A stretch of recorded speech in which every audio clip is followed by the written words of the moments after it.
Porteira aberta, seja bem-vinda, bem-vindo ao podcast do Patrone, espaço para falar do agro com quem entende. O cenário previsto para a safra 2024-25 é desafiador. Ainda assim, existe margem para rentabilidade e ela está fora da produção. Quem garante é um consultor que há 2 décadas dedica-se ao agro, dividindo conhecimento em sala de aula, palestras ou elaborando e executando projetos focados em gestão, mercado e planejamento estratégico de negócios. Por exemplo, no país que é líder mundial na produção de soja, ele ressalta: somos muito bons em produzir, mas ainda patinamos quando o assunto é venda e gestão. Quem vê o José Carlos de Lima Júnior em cima de um palco falando de agro, mercado, comercialização, certamente faz uma autoanálise sobre a maneira de conduzir o negócio. Entre as mensagens, o alerta: não dá para focar apenas na parte da produção, é preciso enxergar a fazenda como um todo. Segundo o especialista, já passou da hora de substituir a gestão baseada na esperança por aquela que tem a eficiência como alicerce. No bate-papo, ele defende também o raciocínio que diz: precisamos ser melhores antes de nos tornarmos maiores. Zé Carlos, cara, que satisfação recebê-lo aqui no podcast do Patrone. Obrigado por ter aceitado o convite. Estamos na correria, vamos ter o desafio aqui de bater um papo rápido. No intervalo entre uma palestra e outra, a gente está acompanhando nessa semana aqui, né, em especial, o Master Meeting Milho e Algodão da Proteplan em Sorriso, um baita evento, e você, claro, também abrilhantando o evento com a sua participação. Seja bem-vindo ao podcast do Patrone, tudo bem? Patrone, primeiramente, obrigado pelo convite. Segundo, é um prazer revê-lo aqui em Sorriso, nesse evento incrível, como você traz aí há pouco, né, do Master Meeting Milho e Algodão aqui da Proteplan. E sempre é interessante e importante estar no campo acompanhando, né, as transformações do agro, principalmente aqui considerando a relevância do próprio Centro-Oeste dentro de todo esse processo de produção. Cada vez que você vem para cá, qual a tua impressão, cara? A minha impressão é que isso aqui não para de crescer. A minha preocupação é isso aqui vai crescer até onde, porque está impressionante. Inclusive, a gente está aqui, né, no evento que está ocorrendo aqui nesse espaço incrível do Sicredi, e eu recordo que até a questão de alguns meses, nem sei se ano, mas alguns meses, isso aqui era um projeto e praticamente eu vi sendo construído. E agora que eu estou aqui dentro, realmente impressiona, não só pela infraestrutura, que eu acho que Sorriso já estava carecendo de ter um espaço desse há muito tempo, viu, Patrone? Porque realmente, considerando a relevância do agro, a relevância de Sorriso para o estado do Mato Grosso, eu acho que ter um espaço desse para receber não só convidados externos, mas os próprios produtores, para debater relevância de termos de técnicas, termos de mercado, indústrias, colocar no mesmo espaço compradores, fornecedores e produtores, eu acho essencial. E Sorriso está de parabéns pelo espaço e pela condução de todo o trabalho desse tempo. Maravilha, cara. É um espaço à altura do tamanho dessa cidade, do tamanho dessa região, do tamanho desse estado que a gente está aqui. Zé, a gente tem uma tradição aqui no podcast, cara, e antes da gente tratar o assunto principal, né, justamente conhecer um pouco da história, da trajetória de vida do nosso convidado ou convidada, né? Então, faço aqui a pergunta clássica a você, né? Fala um pouquinho da tua história, cara, de onde você é, de onde vem, como começa a tua relação com o agro. Patrone, aqui é uma história, digamos assim, bastante interessante. Eu, né, nesse momento, eu sou um dos sócios, né, diretores da Marquestrate, que é um grupo de consultoria, que nós temos aí já 20 anos de estrada, e para poder falar do agronegócio, a minha relação, tem que voltar lá no passado, lá nos meus primórdios. Quando eu terminei a minha graduação, eu fui trabalhar no mercado, eu entrei numa agência, na época, agência de propaganda, né, minha primeira formação na área de criação, por incrível que pareça. E ali na área de comunicação e cinema, que é a minha primeira formação, eu fui para o mercado trabalhar... A primeira formação é cinema? Cinema, por incrível que pareça. Isso eu entrei com 17 anos, saí com 21 da faculdade. Aí eu fui trabalhar dentro de uma grande agência, que era uma agência multinacional que tinha unidade no Brasil. E uma das contas que a agência atendia era uma empresa ligada no agro. Na época, uma tal de Pfizer, que eu imagino que a grande maioria já deve ter ouvido esse nome. E ali tinha um produto para cafeicultura, o Temic, ou Temic, dependendo, cada pessoa fala de um jeito, e eu era um dos profissionais responsáveis naquele momento pela criação do posicionamento do produto. E eu fiquei trabalhando nessa agência por um período ali de 5 anos, e eu comecei já com meus 26 anos, me sentir velho, para trabalhar no agro, na parte de criação, e eu migrei para a área de planejamento dentro da agência. E no planejamento eu comecei a ter interações diretas entre a equipe da agência com a equipe do cliente, para poder fazer as reuniões de planejamento. E ali eu percebi que havia um gap muito forte da minha formação, porque era uma formação muito mais ligada para uma área, aí vamos colocar assim, de criativa, né? Comunicação, uma área que você tem que dar mais com mensagem. E para lidar com o negócio, eu precisaria ter uma nova formação. E foi então que eu resolvi redirecionar minha vida, fui estudar novamente, aí eu fui novamente para a faculdade, fiz novamente um curso na época ali, né? Fui trabalhar na área de negócios, né? Economia. E a partir de então eu acabei entrando, me tornei executivo de uma empresa no estado do Paraná. E ali um dia, lendo um artigo que eu achei interessante, que o autor tinha escrito, eu resolvi mandar um e-mail no final pro e-mail que estava no artigo, e o autor do artigo me respondeu com o telefone, falando, liga para mim uma hora e a gente conversa. Essa pessoa era o Marcos Fava, que hoje todos conhecem como Dr. Agro, e na ocasião o Marcos, ele ainda era, vamos colocar assim, uma promessa, mas não era o Marcos que hoje o mercado conhece. E foi legal que eu tive a oportunidade naquele momento conhecê-lo, fui para Ribeirão Preto, comecei ali novamente a interagir num grupo de pesquisa, e a partir de todo aquele processo de Ribeirão Preto e São Paulo, aí eu fiz mestrado, doutorado, e assim já são 20 anos de estrada. E aí é o que me traz até aqui agora. E o tempo passa voando, né, cara? 20 anos foi assim, né? Foi Meu cabelo branco que o diga. Até ontem ele era preto, inclusive na foto do evento foi projetado uma tela com meu cabelo bem mais escuro. Esse não é o que tá no palco, né? Esse não é o mesmo que tá no palco, né? Não, são duas pessoas diferentes. Ô, José, deixa eu fazer uma outra pergunta aqui. Mas você é natural de onde? E você, então, pelo que eu entendi, não tinha relação com o agro mais novo, assim, na família? Ninguém... Não. A única terra que eu tenho tá embaixo da minha unha, patrona. É a única terra que eu tenho. E não, a minha relação com o agro, ela aconteceu de maneira sempre profissional. A minha família é do interior do estado de São Paulo, de uma cidadezinha chamada Cravinhos, fica bem no interiorzão do estado de São Paulo, próximo a Ribeirão Preto. Eu nasci em Ribeirão Preto e a minha família, o meu avô, ele sempre sempre trabalhou no campo e ele teve um período de tempo, o dinheiro dele, vamos colocar assim, ele foi uma das pessoas que perdeu todo o dinheiro dentro de uma cooperativa. Ele colocou todo o dinheiro dentro de uma cooperativa que quebrou. E aí era um negócio que ele poderia ter tido uma fazenda de café, mas ele preferiu manter o dinheiro seguro e o dinheiro não ficou seguro. Então minha família não é de produtores, mas eu comecei a trabalhar profissionalmente no agro como profissional numa área de criação, depois subi para a área de empresa, tomando conta de negócio, e aí nesse período todo, hoje eu sou, além de consultor, trabalhar com grandes empresas no Brasil e também fora dela, eu também tenho atribuição aí de professor. Então eu sou professor de pós-graduação em algumas instituições de ensino, todas na área de negócios, e também sou cofundador da Harvard, né, que é uma escola de negócios aí, a Harvard Agribusiness School, que aí é uma, digamos, uma co-irmã, se assim eu posso colocar, da Marquestrate, né? Já que é uma joint venture entre a Marquestrate e o Grupo SEB. Maravilha, cara. Fizemos um overview aqui, já deu o pessoal conhecer um pouco mais da tua trajetória até chegar aqui. Tá dando aula, né? Tá com vários projetos relacionados ao agro, consultoria e tudo mais, e tá trazendo informação sempre muito importante para o produtor, né? Em eventos como esse, em qual nós estamos aqui fazendo essa gravação hoje.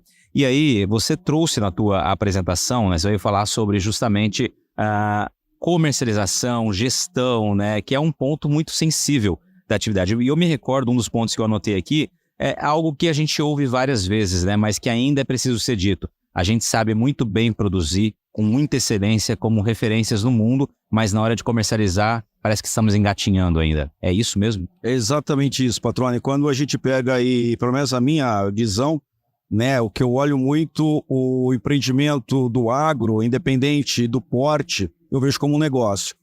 E um negócio que produz soja, milho, algodão, hortaliça, fruta, ou seja, é um negócio, pecuária, né, se for ave, se for suíno, bovino. Então eu tenho que olhar muito mais do que apenas o produto em si, eu tenho que olhar o negócio, o empreendimento como um todo. E aí quando você pega, e vamos falar especificamente agora aqui de agricultura, nós somos muito bons em produzir, tanto que o produtor tem toda uma preocupação de escolher o melhor pacote tecnológico, fazer a melhor análise de solo dentro das possibilidades dele para poder fazer uma aplicação de corretivos, né, o mais assertiva possível, e faz todo o processo ali de regular os equipamentos, escolher a janela certa de cultivo, trabalha praticamente de lua a lua, né, porque o sol nem nasceu, ele já está no campo, e o sol se pôs, a lua nasceu e ele está lá em cima trabalhando no campo ainda, né? e todo esse trabalho para poder ter a melhor produção.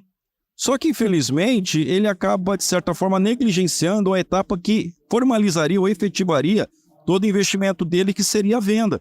Então aí eu acho que é uma coisa bastante delicada, Patrone, que a gente precisa considerar e trazer à pauta, que é exatamente essa preocupação de que produzir é importante e fundamental, mas tem que produzir de uma forma que remunera o risco do produtor, remunera os investimentos que ele fez, e uma coisa que eu sempre falo é que a maioria dos produtores, eles colocam o patrimônio da família dentro, vão colocar no risco, porque o que é agricultura? É enterrar dinheiro no chão.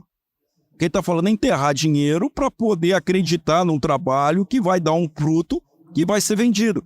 Então eu acho que a gente precisa cada vez mais trazer essa visão de negócio, e aí é que eu vejo com muita felicidade essa nova geração que está chegando, que é uma geração que traz um conhecimento técnico, um gerenciamento preocupado em cima de números, de dados, de métricas, para poder avaliar o resultado. Não é só reduzir o custo no investimento.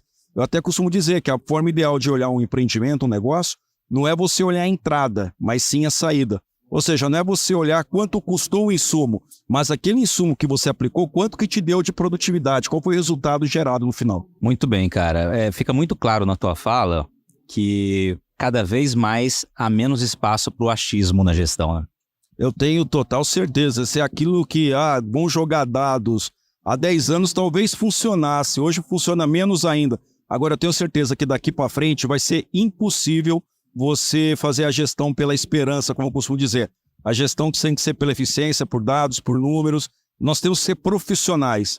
O produtor ele se preocupa com consultorias agronômicas. É preciso se preocupar também com consultorias de contabilidade, consultorias financeiras para poder vender bem os seus produtos, consultoria tributária que coloca a parte jurídica. E aí a mudança, né, a proposta tributária, essa alteração tributária que vai chegar no Brasil já nos próximos anos, isso vai mudar completamente a forma do produtor recolher os seus impostos, seus tributos. Então é tão urgente que ele se preocupe tanto com a produção, vamos pensar no campo, bem como com o escritório, com a gestão do negócio dele, administrativamente, financeiramente, com as pessoas.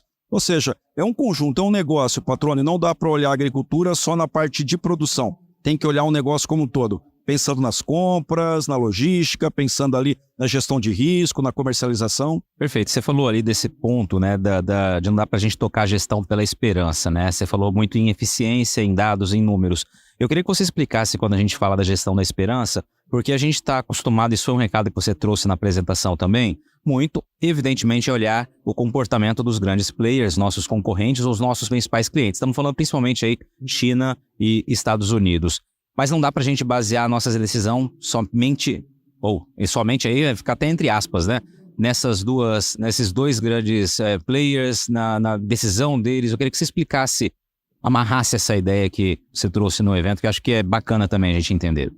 Ok, uma dessas para a gente poder entender toda essa expansão que o agronegócio teve, eu vou pegar especificamente aqui o Centro-Oeste, já que nós temos uma riqueza muito grande gerada com a expansão dos grãos, e eu vou colocar a soja, principalmente como carro-chefe, né? Temos algodão, milho e tal, mas é importante trabalhar aqui a soja, até porque soja é a moeda de troca.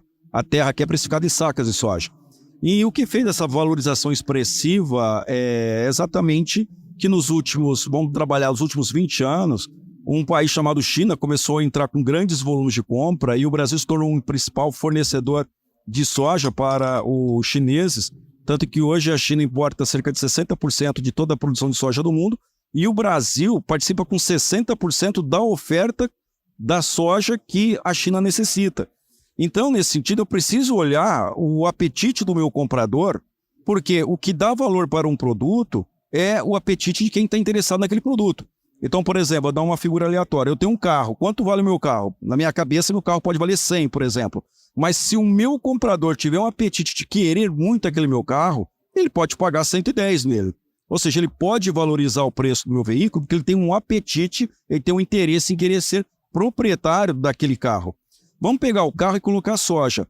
A China, com a própria expansão que ela tem, e demograficamente a gente está falando de um país que tem 1 bilhão e 400 milhões de pessoas, isso são números oficiais da China, e aqui a gente poderia entrar numa outra seara, se esses números são reais ou não, mas o fato é que nós temos uma população de mais de 1 bilhão de pessoas e que até então era a maior população do mundo. Só ficava em primeiro lugar e agora ela passou a ser segunda, uma vez que a Índia superou.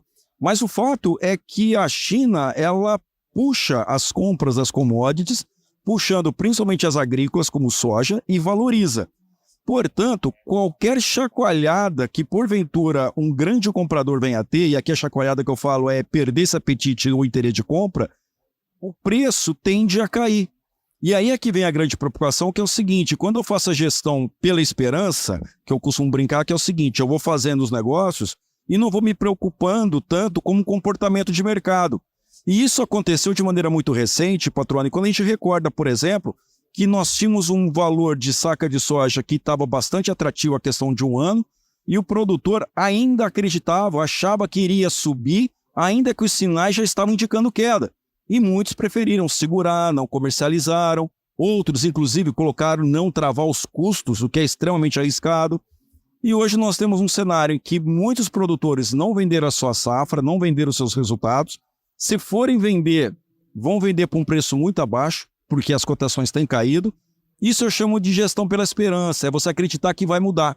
Enquanto que a gestão pela eficiência é você fazer, olha, o mercado está se comportando de uma forma e nada sinaliza que vai ter uma mudança muito rápida no curto espaço de tempo. E no caso a China, nesse momento, está mais do que visível que o apetite dela tem diminuído, primeiro porque ela está com os estoques extremamente elevados, ela comprou muito. Segundo, ela está com uma produção pequena, e quando eu falo produção pequena, eu falo na demanda por nutrição animal. E nesse instante, a China está com deflação, ou seja, o produtor lá dentro que produz suíno e vai vender, vende por um preço abaixo do que ele poderia estar sendo remunerado. Ou seja, é uma situação que acaba limitando o apetite de compra, uma vez que a demanda interna chinesa tem diminuído. Isso impacta diretamente o preço aqui para nós produtores. Hora de falar sobre inovação, comodidade, segurança, qualidade e agilidade para a semeadura. É isso que a Agrosol Sementes traz ao mercado com o conceito de semente pronta. O produtor só tem o trabalho de abrir o bag, colocar a semente na plantadeira e iniciar o cultivo. Assim ganha tempo para aproveitar a janela ideal de plantio e fica tranquilo, porque as sementes foram tratadas por especialistas. A Agrosol apresenta ao agricultor um produto diferenciado que atende a 6 requisitos exigidos pela parceria Syngenta para certificação de qualidade, que, aliás, é considerada a certificação mais exigente do mercado na área de tratamento de sementes industriais. A semente Agrosol é preparada por profissionais treinados, com aplicação de doses precisas e bem distribuídas em todas as sementes. O resultado é uma semente que agrega valor à lavoura e traz mais desempenho para quem cultiva. Afinal, a ampla proteção contra pragas e doenças nos estágios iniciais da planta se traduz em mais produtividade. Para informações, entre em contato com a Agrosol pelo telefone 66 2123 5201 ou acesse o site agrosolsementes.com.br e busque o atendimento personalizado diretamente com o representante mais próximo de você. Maravilha, José. Você falou então um pouquinho da China, né, cara? E essa perspectiva não, né? Realidade dos estoques cheios, né? Consequentemente, a demanda tende a ser menor ou menos acelerada, menos intensa. E isso já é um ponto de alerta, evidentemente, para a próxima safra, para esse calendário que a gente está vivenciando agora.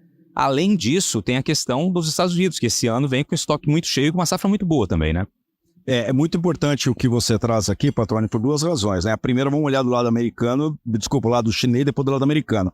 A China, em 2023, em abril do ano passado, 2023, a China fez uma mudança na fórmula de nutrição animal, modificando a porcentagem de farelo de soja, que caiu de 14,5% para 13%. Ou seja, só nessa redução de 1,5% significou 9 milhões de toneladas de soja a menos demandado para importação. Então já tem uma primeira redução muito expressiva aí. No início desse ano, o fato da China viver um processo de deflação, ou seja, o preço da carne, por exemplo, está caindo e ninguém está comprando, uma coisa muito curiosa. Então o governo chinês impôs ali, sugeriu aos suinocultores, aos produtores, que reduzisse o seu plantel como uma forma de tentar melhorar o preço futuro da carne. Então, quando a gente começa a pensar mudança de fórmula, incentivo para redução de plantel e deflação, você percebe que a demanda chinesa está fraca. E, em paralelo a isso, o país fez grandes volumes de importação nos últimos anos. Então, eles estão com estoque expressivo. Então, esse lado da China é importante. A segunda lente que você traz é a própria eleição americana, que a gente tem aí o Trump, que até então ele era, digamos, o favorito, principalmente com aquela situação de atentado, né, que ele sofreu. Mas depois, com a saída do Biden e a entrada da Kamala como candidata da parte dos democratas, lembrando que o Trump ali ele é um republicano, a gente teve uma situação que, de repente, o Trump está se mostrando, se assim eu posso colocar, ele está se mostrando muito mais, digamos, inseguro e com uma possibilidade de talvez vir a perder essa eleição, que até então tudo indicava que ele poderia vir retornar. E nesse momento eu confesso para você, eu não consigo dizer se ele pode ganhar ou não.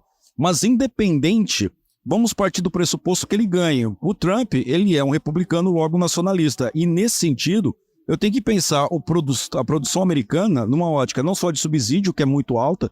O subsídio americano, ele gira em torno de 9,5% do orçamento do governo federal. Então você pensa 9,5% em cima de 20 trilhões. Então não é 9,5% em cima de qualquer coisa.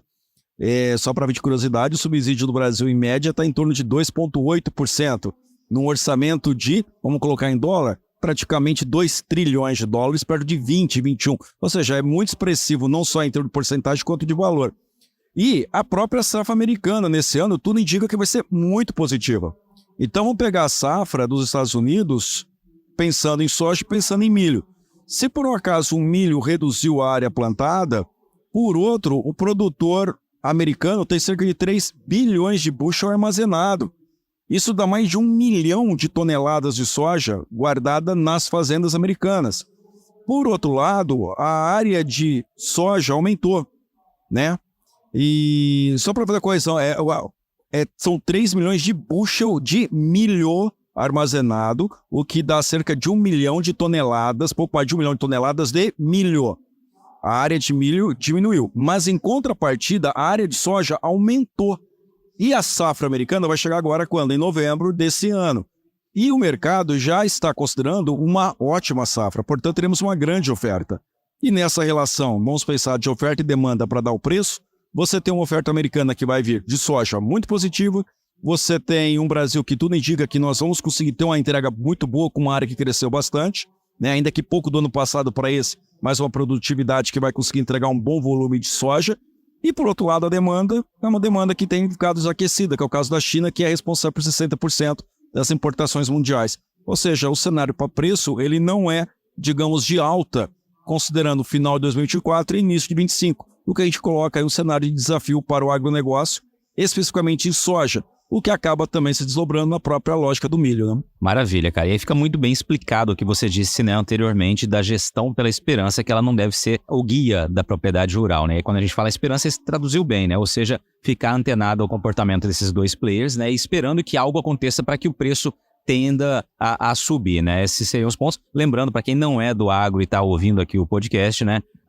Você não põe o preço na soja, né? É o mercado que põe o preço no milho, é o mercado que põe o preço no algodão, né? Isso vem de fora, aqui para o Brasil, descontados custos com logística, enfim, todos os descontos que encontra. Então o produtor não tem como realmente colocar preço. A saída para ele é ser mais eficiente dentro da fazenda, ter uma gestão cada vez mais apurada e mais tecnificada. Exatamente. Hoje, quando a gente começa a pensar em controle de dados, a gente tem não só inteligência artificial, mas a gente tem hoje uma série de recursos para poder nos auxiliar no monitoramento. E a gente pensar o quanto que cresceu a produção do agronegócio no Brasil, fazer apontamentos no caderno, o caderno ficou pequeno em termos de tamanho e folha e espaço para poder trabalhar essa série de informações.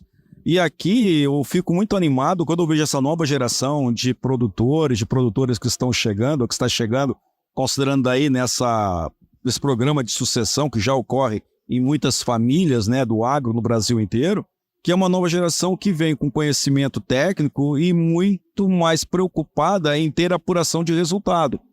E nesse caso, até fazendo essa ponte com a gestão da esperança que a gente coloca ainda há pouco, uma coisa que o agro precisa colocar, e eu sempre vejo isso, a gente precisa ser melhor antes de nos tornarmos maiores. Porque quando você tem uma propriedade, vou pegar de valores hipotéticos, de 100 hectares, você vai ter os problemas dos 100 hectares. O ideal é que você, antes de você partir para 200 hectares, é que os problemas de 100 você pelo menos resolva metade deles ou uma grande parte deles. Porque se você ficar maior sem resolver os problemas que eram pequenos, esses pequenos vão crescer com a tua área.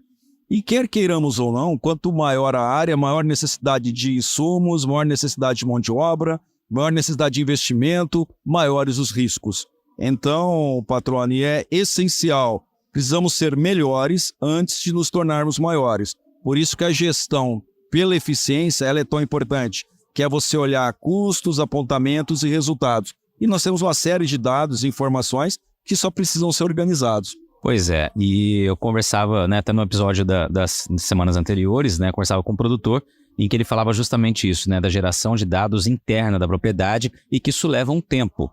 E por isso levar um tempo é preciso começar agora, né, ou seja, o trabalho tem que começar a ser feito agora para que você gere dados confiáveis, né, comparativos e possa ter comparado com margens cada vez maiores de números, justamente para você conhecer o teu extrato, a tua realidade e a partir daí ser cada vez mais eficiente, né, mas tem que começar. Tem que começar, Patrone. E aqui as pessoas sempre falam assim, né? Mas vou começar no momento em que o preço está em alta ou está em baixa? Primeiro, nada sobe para sempre e nada cai para sempre. O preço hoje ele pode estar, digamos, não tão bom, está ruim, mas amanhã ele pode ficar positivo, ele pode ficar muito bom. E o melhor momento da gente fazer a reforma nas nossas casas, eu costumo dizer que é aquele momento que você tem dinheiro, você tem recurso. Então o ideal seria que nos momentos de grande riqueza, que a gente tem uma grande entrada de receita e está sendo muito bem remunerado, que foi o que aconteceu, vamos pegar nos últimos 3 anos, 4 anos, ali era o momento ideal para a gente fazer a reforma dentro das propriedades.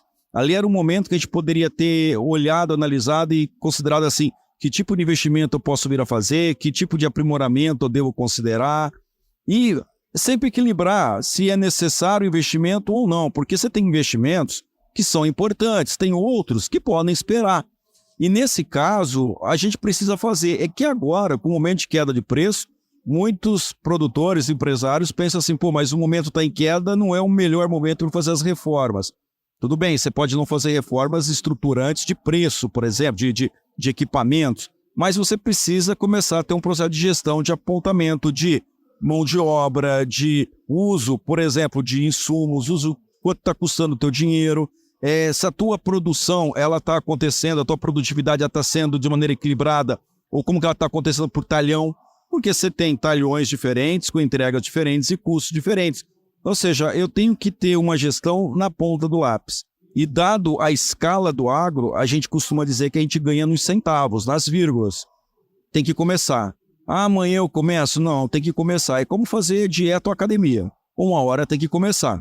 Se não começar, quanto mais tarde, menos os benefícios. Infelizmente, essa é a realidade. Maravilha. E aí, só para pegar o cenário macro, mais uma vez aqui, José, a gente vem de safras aí, de resultados muito bons, né?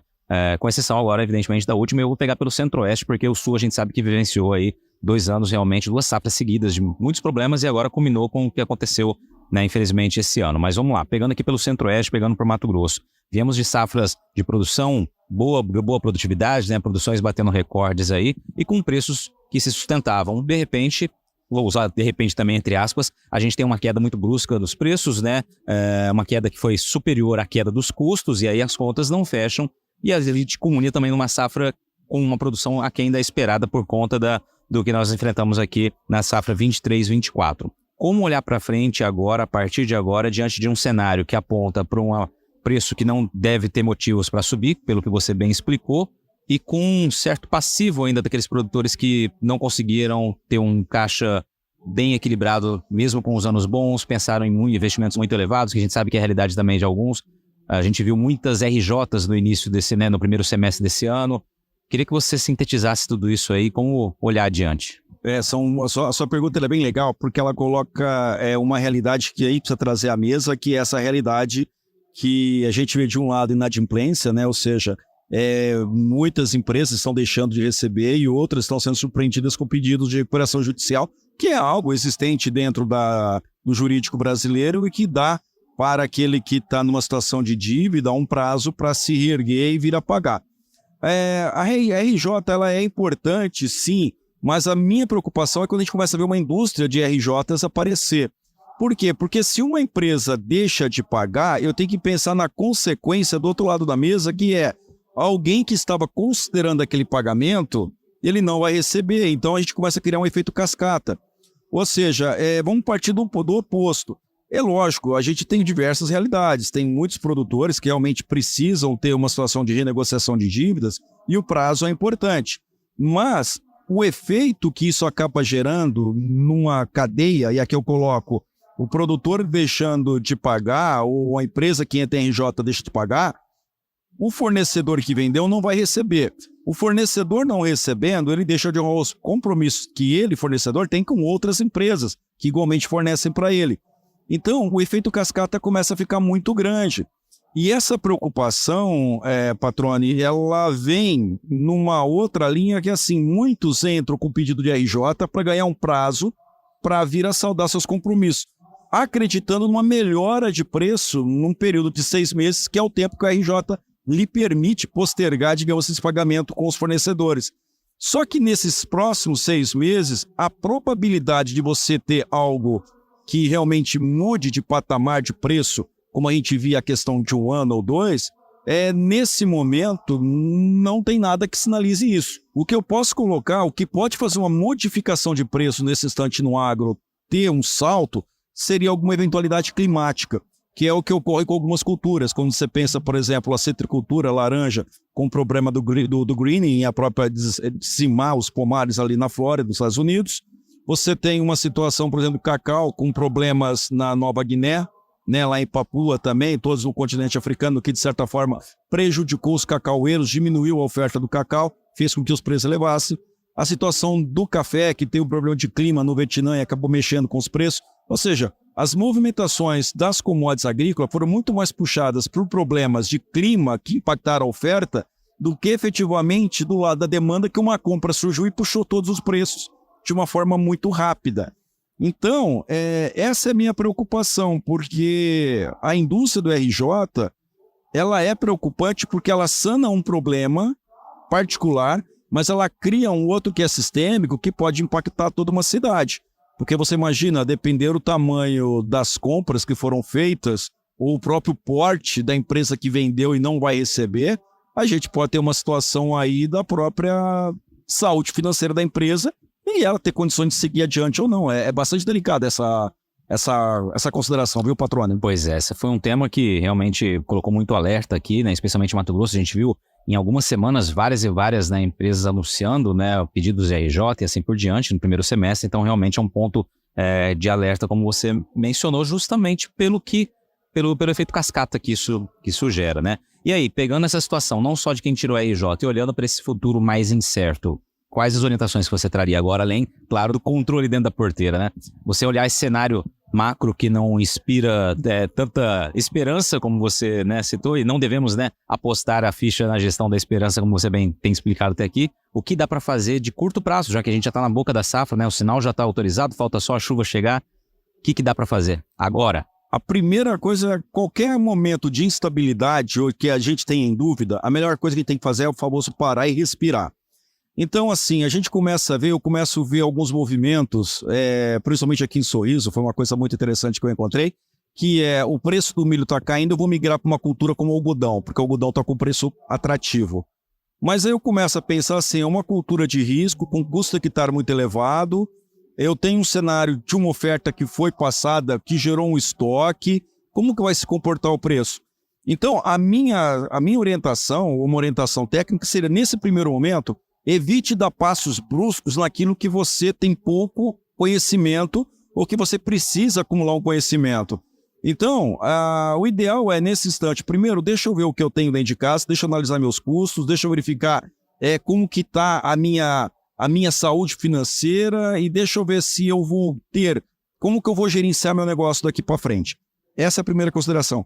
A segunda, evita nesse momento, a não ser que você, lógico, tenha aí um capital, mas a gente tem visto muita expansão diária, crescimento diária, e sem ter essa preocupação de ficar melhor internamente. Ou seja, é aquilo que eu comentei há pouco, né? Ficar maior antes de se tornar melhor naquilo que desenvolve. Então, essa seria uma segunda preocupação, né? Então, em qualquer momento de insegurança, o ideal é parar e respirar. Não tomar movimentos bruscos, principalmente com culturas ou negócios que você não tem pleno domínio. Então, eu acho que essa seria, com certeza, uma orientação. E se eu posso colocar a minha posição totalmente particular, eu sou muito otimista com o futuro, porque eu acho que nada dura para sempre. Nem o preço ótimo, nem o preço ruim. Tudo tende à média. E eu acho que nós temos um desafio no ano 24, 25, essa safra? Temos, está dado e é inquestionável isso. Mas isso vai durar para sempre? Não. Eu acredito que a gente pode ter, sim, surpresas positivas virando para 25, 26. Teremos um ano de desafio? Teremos. Mas é um momento de separar e ajustar as coisas. É separar o adulto da criança. Eu acho que essa é a forma ideal da gente considerar agora, Patrônio. E aí, você está sabendo da novidade? É o ImaCast, uma parceria entre o Instituto Mato Grossense do Algodão e o podcast do Patrone, para levar até você o conhecimento gerado pelo IMA, que desde 2007 exerce papel fundamental para o avanço e a consolidação da nossa cotonicultura. Com episódios mensais, o ImaCast vai debater temas importantes para o sucesso da atividade, sempre com grandes especialistas que vão dividir informações e orientações com foco nos melhores resultados dentro e fora do campo. E olha, o bate-papo tá muito informativo, viu? Para conferir, é só acessar os canais do podcast do Patrone e do IMA Mato Grosso no YouTube ou pela sua plataforma de áudio favorita. ImaCast, democratizando o conhecimento sobre a cotonicultura por meio da comunicação. Você está ouvindo o podcast do Patrone. Agroinformação com quem entende. Maravilha. Eu tenho mais duas perguntas antes das clássicas aqui de encerramento do bate-papo. Zé, uma delas, pegando pelo ponto aí que você falou. A safra vai ser desafiadora 24, 25, mas na sua própria apresentação você disse há margem fora da produção. Pensando na primeira, pensando na segunda safra, onde o produtor deve enxergar tomada de decisão para buscar essa margem que você disse que existe fora da produção? Existe essa margem, eu vou te colocar de uma maneira assim, a mais simplista possível, Patrônio. Uma delas aqui é a seguinte.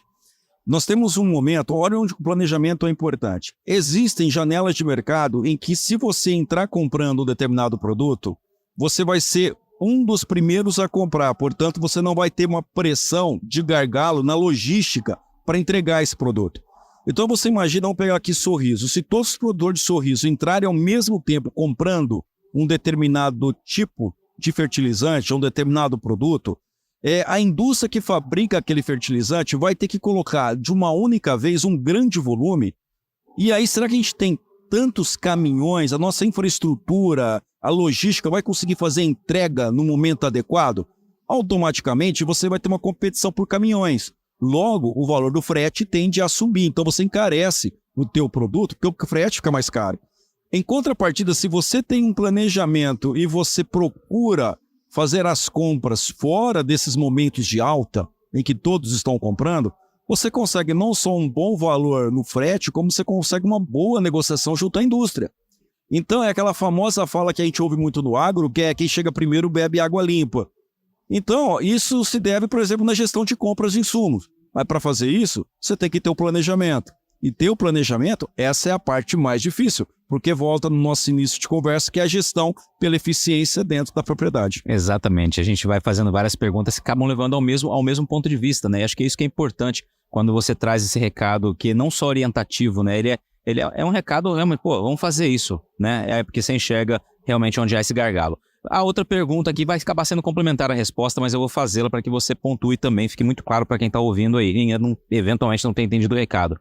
Quais são os principais pontos, pode ser em tópicos, que o produtor deixa o dinheiro escorrer pelo ralo? Que faz o dinheiro escorrer pelo ralo? Olha, com certeza, a primeira é subutilizar equipamento. Essa aqui é a mais padrão. E aqui tem uma diferença entre homens e mulheres, tá, Patrônio, que eu acho muito legal. Em vários projetos desenvolvendo junto à marca Estrat pelo país inteiro, as mulheres estão assumindo a parte da gestão dos empreendimentos, cuidando da parte financeira, administrativa, e o homem está mais ali na lida, vamos chamar na produção. É lógico, eu estou colocando assim de maneira geral, isso não é padrão. Mas o homem, ele é muito emotivo na hora que ele vai comprar um equipamento, e muitas vezes ele acaba investindo vou pegar assim um exemplo de uma máquina, ele acaba comprando uma Ferrari, pagando o preço de uma Ferrari, ele poderia ter colocado ali talvez um Civic da vida, um Honda da vida ali dentro, né, que atenderia muito bem ele. Então a gente tem muito equipamento que é subutilizado, a gente coloca equipamentos caros que custam muito e que um outro de uma potência menor, uma configuração menor atenderia. Essa é a primeira situação. Eu acho que a gente tem muito a adequação entre o que eu preciso e o equipamento disponível. Essa é a primeira. A segunda coisa que eu acho importante, e aí deriva diretamente dessa primeira, tem a ver com manutenção. Eu acho que a gente perde muito dinheiro por deixar de fazer manutenções, e aqui esse deixar de fazer manutenção tem um outro problema que é muito crônico, que é a tal da mão de obra. É o maior problema que o agronegócio, o Brasil vive em todos os setores.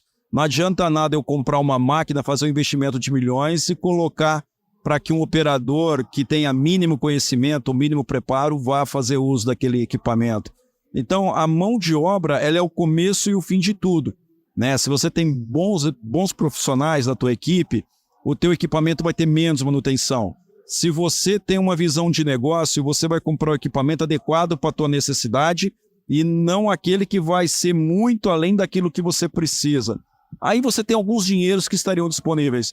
E a gente poderia discorrer em vários outros, mas esses são alguns deles que são extremamente importantes para ser considerado, Patrone. Maravilha, cara. Quero te agradecer. E agora vamos para as perguntas tradicionais aqui do podcast. Elas ficam por último, você vai entender por quê. A primeira delas é, qual a pergunta que você está acostumado com pergunta, a pergunta que você gostaria que fizessem a você e que ainda não foi feita? Pode ser agora, pode ser pensando no futuro, aquela pergunta que você gostaria de responder um dia. Legal. O que eu devo ler ou o que eu devo ver? Eu gosto muito, por exemplo, de ler. Eu acho que um profissional de agro tem que ler tudo. Também de agronomia, mas tem que ler de economia, tem que ler de sociologia, tem que ler negócios. Eu falo que a cabeça de um profissional tem que ser como uma geladeira. Tem que ter vários ingredientes ali dentro, que a gente nunca sabe o prato que vai ter que servir. Segundo, eu acho que quando eu falo de livro, o tempo está tão corrido, mas eu acho que é importante a gente... Tem hoje bons programas de podcast, por exemplo, isso que nós estamos gravando aqui. Eu mesmo me informo muito por podcast, e eu acho que uma pergunta que eu gostaria que me fizesse, e indiretamente às vezes me fazem, é o que eu devo fazer para poder fazer as minhas melhores escolhas, né? Porque eu acho que tomar decisão é uma coisa mais fácil. O duro é manter a decisão depois que tomou, né?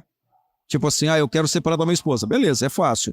Só que na sexta-feira eu não posso ligar para ela chorando, querendo voltar para casa, né? Então, tomar a decisão é fácil. O duro é manter a decisão depois de tomada. E aqui o produtor, qualquer pessoa o que eu quero para mim daqui a 5 anos? Para eu chegar lá, o que eu preciso fazer?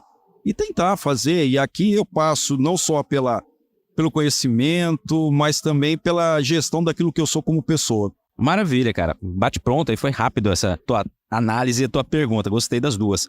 A outro ponto é uma curiosidade sobre você, cara. Que as pessoas aí, só as mais próximas, sabem o que você gosta de fazer. Enfim, uma curiosidade sobre o Zé Carlos. Tá, essa aqui é mais fácil. Eu sou jardineiro, cara. Eu adoro cuidar de jardim. E quando eu falei que eu só tenho terra embaixo da unha, porque é verdade. Se você for ver minha unha na segunda-feira, e a nossa terra é muito rica em ferro, por mais que você lave, dá aquela manchada na unha, né? Então, você quer ver minha mão na segunda-feira, ela sempre vai estar arranhada, provavelmente vai ter algum espinho, porque eu fiquei cuidando do meu jardim. Isso é uma coisa que eu não delego para terceiro.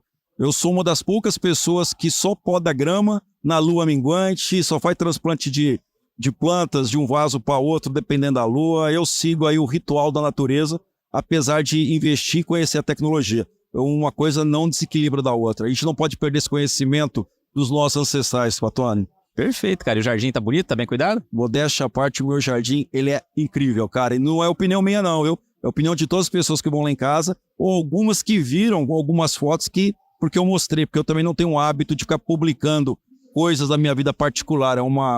Eu sou aquele, vamos chamar assim, quase idoso, aquele que reserva a vida particular para ele, e a vida profissional eu divulgo, mas a profissional, a particular, que é onde está meu jardim, eu reservo para alguns. Muito bom, cara. Tem que ter esse equilíbrio mesmo.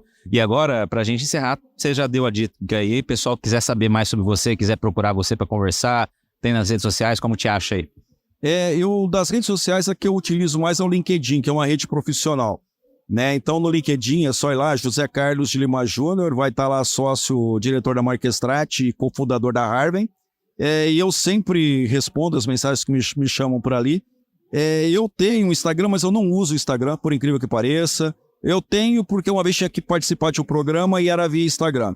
Mas, tirando isso, pelo LinkedIn. Maravilha, José Carlos de Lima Júnior. Quero te agradecer mais uma vez. Segurou o tempo aqui, a gente está aqui entre uma palestra e outra aqui, conseguindo bater esse papo. Acho que era muito importante ter essa sua participação. E te agradeço muito, cara, de coração, pela confiança, pela disponibilidade de tempo e pelas informações que você sempre distribui para o agro aí. Não, eu agradeço primeiro o convite. Segundo, novamente, um prazer revê-lo. E terceiro, desejo não só para você, mas todas as pessoas que acompanham o agro, acompanham aqui o seu canal no podcast, que façam diferença, porque só assim a gente vai conseguir desenvolver esse gap de formação profissional que, infelizmente, o país inteiro tem. Temos que fazer diferença, Patrone. Eu acho que isso aqui é um caminho. E aí, gostou do bate-papo? Então dá aquela força e compartilha essa entrevista com os seus contatos. E olha, aproveita para mandar aquele feedback dizendo o que você está achando do podcast do Patrone. Pode criticar, elogiar, sugerir temas e pessoas para dividir boas histórias aqui nos próximos episódios. É só enviar uma mensagem lá no Instagram para @LuizPatrone que a gente troca uma ideia, viu? Então, gente, sucesso da porteira para dentro, força e fé da porteira para fora e vamos que vamos. Você ouviu o podcast do Patrone, agroinformação com quem entende.